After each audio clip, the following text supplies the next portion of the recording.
4 दिसंबर 1971 की रात थी जब कराची का बंदरगाह आग की ज्वालाओं में डूब गया। अंधेरे में छिपी भारतीय नौसेना ने इतिहास के पन्नों पर एक नया अध्याय लिखा। ये कहानी है उन नाविकों की जिनके हौसले ने दुश्मन के गढ़ को झुका दिया। तो आइए चलते हैं उस ऐतिहासिक रात की ओर जब भारत की बहादुरी ने समंदर को भी झुका दिया। 1971 का साल था। भारत और पाकिस्तान के बीच युद्ध की आग भड़क चुकी थी। पूर्वी पाकिस्तान, जो आज बांग्लादेश है, में अत्याचारों की चीखें गूंज रही थी। 3 दिसंबर को पाकिस्तान ने भारत के हवाई अड्डों पर हमला कर युद्ध छेड़ दिया, लेकिन भारत ने जवाबी हमले की तैयारी कर ली थी। भारतीय नौसेना ने एक ऐसी रणनीति बनाई जिसने पाकिस्तान को हक्का बक्का कर दिया। मिशन था ऑपरेशन ट्राइडेंट और इसका लक्ष्य था कराची, पाकिस्तान का सबसे महत्वपूर्ण बंदरगाह। नमस्ते, आप सुन रहे हैं पुरानी गलियां बाय अंकित, जहां कहानियां सिर्फ सुनी नहीं महसूस की जाती हैं। चलिए लौट चलते हैं उन यादों भरी गलियों में। 4 दिसंबर की दोपहर थी। गुजरात के ओखा बंदरगाह से 3 मिसाइल बोट्स INS निपट, INS निर्घट और INS वीर समुद्र की ओर रवाना हुए।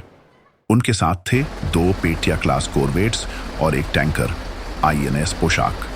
ये जहाज सोवियत निर्मित स्टाइक्स मिसाइलों से लैस थे, जो उस समय की सबसे घातक मिसाइलें थीं।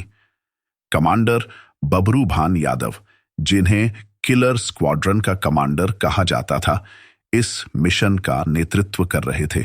जैसे ही जहाज कराची की ओर बढ़े, जहाजों के अंदर का माहौल तनाव और उत्साह से भरा था। कंट्रोल रूम में नाविक रडार स्क्रीन पर नजरें गड़ाए बैठे थे। कमांडर यादव अपने अधिकारियों से रणनीति पर चर्चा कर रहे थे। दुश्मन की नजरों से बचना है, उन्होंने कहा। हमारी हर बात, हर संदेश को गुप्त रखना होगा। इसलिए भारतीय नौसेना ने एक चतुर रणनीति अपनाई। चूंकि जहाजों पर स्टाइक्स मिसाइलें सोवियत निर्मित थीं, नाविकों ने आपस में रूसी भाषा में बात शुरू की। ऐसी बातें रेडियो पर गूंज रही थी। यह रणनीति इसलिए थी ताकि पाकिस्तानी नौसेना, जो संचार को इंटरसेप्ट करने की कोशिश कर रही थी, भ्रमित हो जाए। पाकिस्तानी रडार संचालकों को लगा कि शायद ये सोवियत जहाज हैं और वे इस चाल को समझ नहीं पाए। जहाजों के अंदर नाविकों के चेहरों पर पसीना था, लेकिन उनकी आंखों में दृढ़ता थी। एक युवा नाविक, lieutenant Sharma, missile launch system की जांच कर रहे थे। साहब, मिसाइलें तैयार हैं, उन्होंने कमांडर को सूचित किया। दूसरी ओर इंजन रूम में इंजीनियर रात के अंधेरे में जहाजों को तेज गति से चलाने के लिए मशीनों की देखभाल कर रहे थे।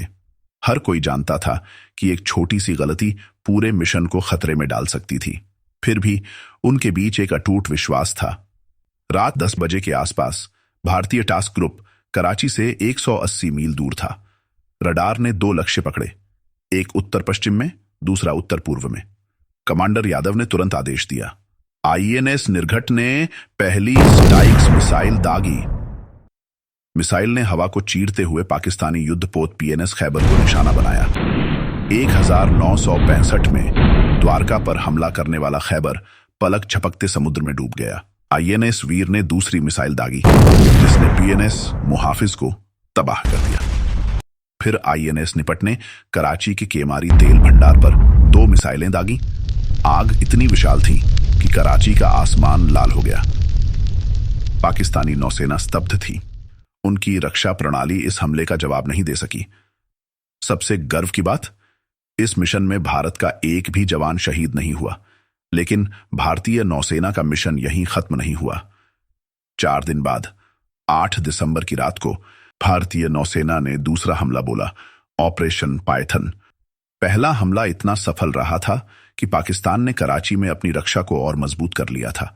लेकिन भारतीय नौसेना को पता था कि कराची का बंदरगाह अभी भी पाकिस्तान की सैन्य आपूर्ति का केंद्र था।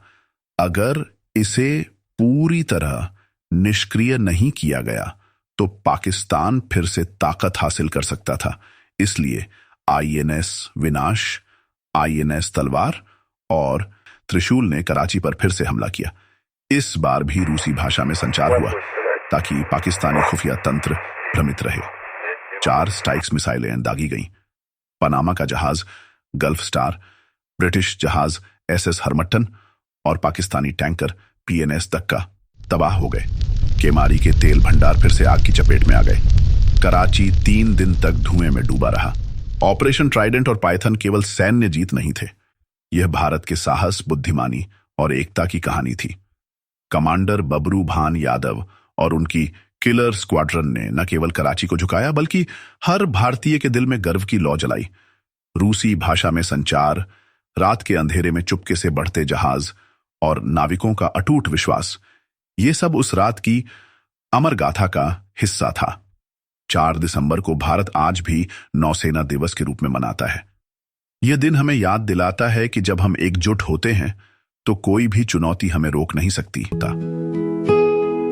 आज की कहानी यहीं खत्म होती है, लेकिन पुरानी गलियां बाय अंकित में यादों का सफर जारी रहेगा। फिर मिलेंगे किसी और गली में, किसी और कहानी के साथ।